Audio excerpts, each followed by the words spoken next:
৬০০ বছরের প্রাচীন নাড়াজোলের রাজবাড়ি, এবার সেই রাজবাড়ির মধ্যে নতুন আতঙ্ক। সেই আতঙ্কের কারণ বুঝে উঠতে পারছেন না রাজপরিবারের বর্তমান সদস্যরাও। বহু বছর আগে রাতের অন্ধকারে শোনা যেত নূপুরের শব্দ। রাজবাড়ি চত্বরে ঘোরাফেরা করতে দেখা যেত স্বয়ং মা দুর্গাকে, এমনটাই ধারণা। মা দুর্গাই নূপুর পরে এই প্রাসাদে ঘুরতেন।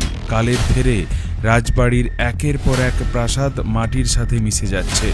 এখন অবশ্য আর তার দেখা পাওয়া যায় না। তবে রাতের অন্ধকারে নতুন করে এই কার দেখা মিলছে? নাড়াজোল রাজবাড়িতেই রয়েছে পুলিশ ক্যাম্প। সেখানেই ঘরের মধ্যে অজানা কোনো ব্যক্তিকে দেখা যাচ্ছে দড়ি নিয়ে। কেন এমন দৃশ্য রাতের অন্ধকারে দেখছেন অনেকেই? রাজপরিবারের সদস্যরাও তার আন্দাজ করতে পারছেন না। তবে কিসের ইঙ্গিত? রাজপরিবারের তরফে সাফ কথা, এই রাজবাড়িতে কোনোদিনই এমন ঘটনা বাস্তবে ঘটেনি। তবে কি চোখের ভ্রম?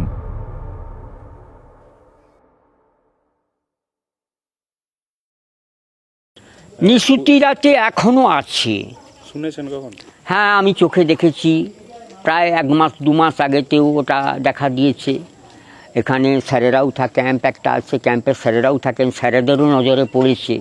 এখনও স্যারেদের ঘুমাতে খুব কষ্ট হয়। ওনারা মনে হয় যেন কেউ যেন গলায় দড়ি নিয়ে ঝুলছে। ওনারা যে রুমটাতে থাকেন, কালকেও এক স্যার আজকেই সকালে এক স্যার বলছিলেন যে একজন লোক গলায় একটা ফাঁস লাগানো আছে, সে আমার সামনে ঝুলছে।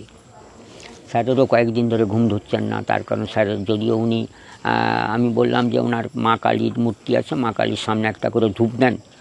স্যারের আর কোনো অসুবিধা হয়নি ধূপটা দেওয়ার পর থেকে। কিছু কি ঘটনা ঘটেছিল এখানে? ঘটনা না, এখানে রাজবাড়িতে এই 613 বছরের রাজবাড়ি, এখানে কাউকে গলায় দড়ি নিয়ে কেউ মারা যায়নি এবং কাউকে সাপে দংশন করেনি। তো কেন এটা হচ্ছে?